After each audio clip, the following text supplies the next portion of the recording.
Hello， 大家好，我是爱你的白痴毛。雷亚的经历可以说是相当的传奇而不可复制。一个一开始做街机音游的小团队，一个因为玩法撞车而被认为抄袭的小团队，一个屡败屡战终于把 Cytus 熬出头的小团队，一个因为 Demo 封神的小团队。今天呢，也就是雷亚的最后一期，我们来聊一聊 Demo 之后的故事。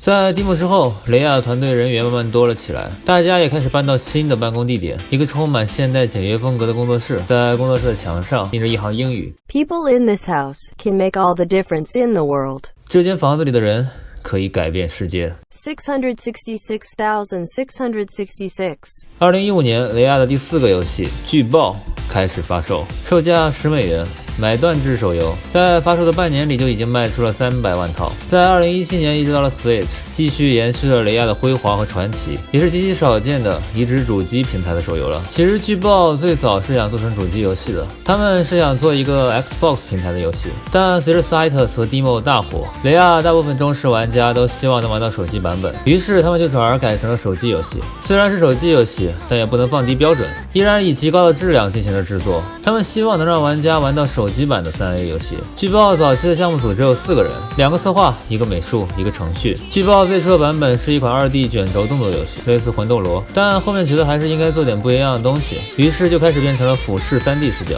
在经历过2个较为稚嫩的早期版本之后，巨爆的样貌已经基本成型。开发组成员们想亲自确定主流欧美玩家们对巨爆的反响会是如何，于是参加了2014年的 GDC 游戏开发者大会。而此时整个项目组只有10个人。来到欧美，他们才发现巨爆目前的角色刻画、剧情编排和配音根本不能让那些喜欢科幻动作游戏的硬核欧美玩家满意。此时虽然距离上线日期已经非常近了，雷亚还是立刻决定推翻重来。针对每位角色，雷亚又重新添加了台词和剧情，让他们成为更鲜活的人，而非只是一个例会。配音呢，也请了专业的演员来演绎，这样更能增强游戏电影式的代入感。由于反复试错，导致游戏跳票严重，割了玩家好久。直到2015年春节之后，才终于出现在了玩家的手机上。雷亚的游戏定价$10，这个价格对于手游来说是有点高的，而且还是在免费游戏大行其道的手机平台。其实降低售价加入内购是一个很好的选择，但雷亚还是坚持着走上了单机买断这条道路，并承诺后期的更新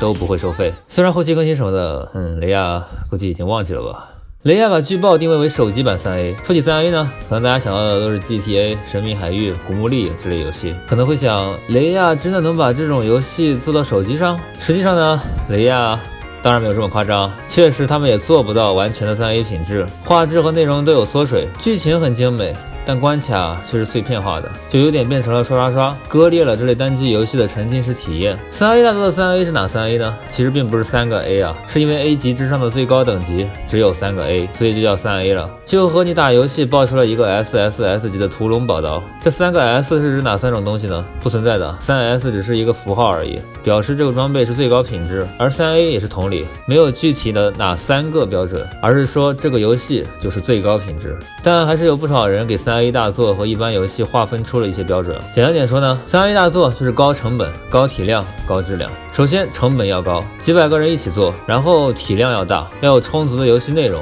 庞大的世界观，最后要高质量，或者是美术，或者是程序，反正要有几个方面非常突出。对于我个人而言，3A 大作的评判标准还要再加一点，那就是一定要讲一个好故事。巨爆就讲了一个很好的故事，末日、科幻、机甲、病毒这几个标签一放就很有故事感，甚至于雷亚还专门为巨爆出了一个电影《巨爆第0日》，和西德尼亚的骑士一样的高画质，经费爆炸。虽然在发了2宣传片之后就咕了。巨爆的故事设定很好，我在这里呢就不剧透了。画面呢在当年也是1线水准。总而言之，是一款很厉害但又没那么厉害的游戏。雷亚把一个主机平台70分的游戏做到了手机上，在手机平台上它应该是多少分呢？这就见仁见智了。但不可否认的是，当前的移动游戏市场已经被免费游戏占据，在这么一个自成一系的市场里，巨爆尝试着寻找一片土壤，试图为高成本高质量的游戏谋求一个合理的买断价格。这种一往无前的开辟的精神是值得我们学习和尊重的。巨爆还有一个值得一提的点，就是它是雷亚和龙渊的第一次合作。巨爆大陆版由成都龙渊网络负责发行，然后雷亚呢就进入了龙渊的大坑，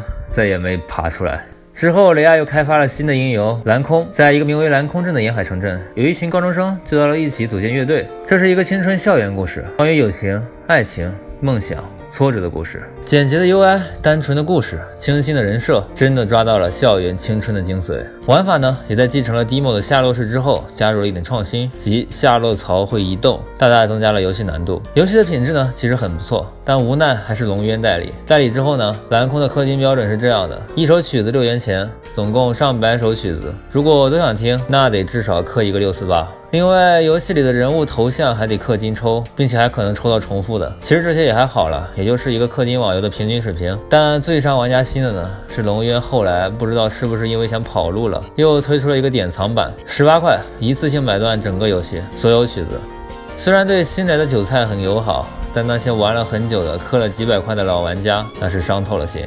再后来呢，龙渊就干脆不更新游戏了，真的就跑路了，导致了一大堆玩家只好翻墙去玩国际版，还是外国代理商靠谱。龙渊还对国内的第三方应用市场不管不顾，放任其修改软件，导致在一些应用市场上，蓝空的下载会捆绑其他软件，被工信部直接点名列入黑榜。之后呢，雷亚又有了万象物语，一款主打营收的正经氪金手游，依旧是龙渊代理。万象的质量呢其实很高，虽然是氪金卡牌游戏，但它的画面艺术风格很独到，然后最重要的是剧情相当不错。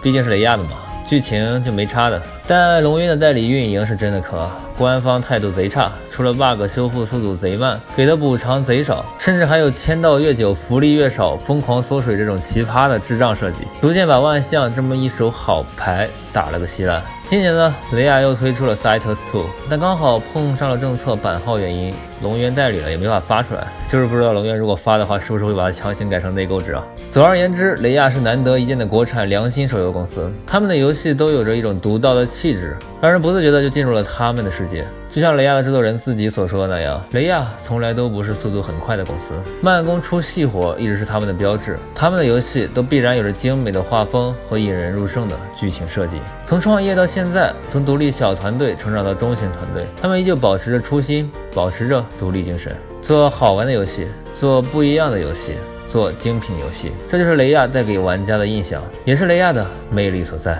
雷亚的故事呢，就暂时告一段落了。断断续续做了3期，我也算是终于画上了这么一个句号。喜欢的观众呢，希望能给一个点赞和收藏。虽然我个人其实不是很喜欢收藏这种强人所难的操作，但基本所有 UP 主都在求，我如果不求的话呢，那视频就基本没有曝光量了。所以也是希望大家能勉为其难的动一动手指，点一下那个拇指和五角星，感谢大家。另外呢，下一期游戏公司图鉴的选题有3个选择：鸡胖的 WoW、动作大厂白金工作室以及冷饭大师卡普空。大家可以在评论区留个言，告诉我你最想看的是哪一家。好的，我是白石毛，一名整天摸鱼的独立游戏开发者。我们下期再见。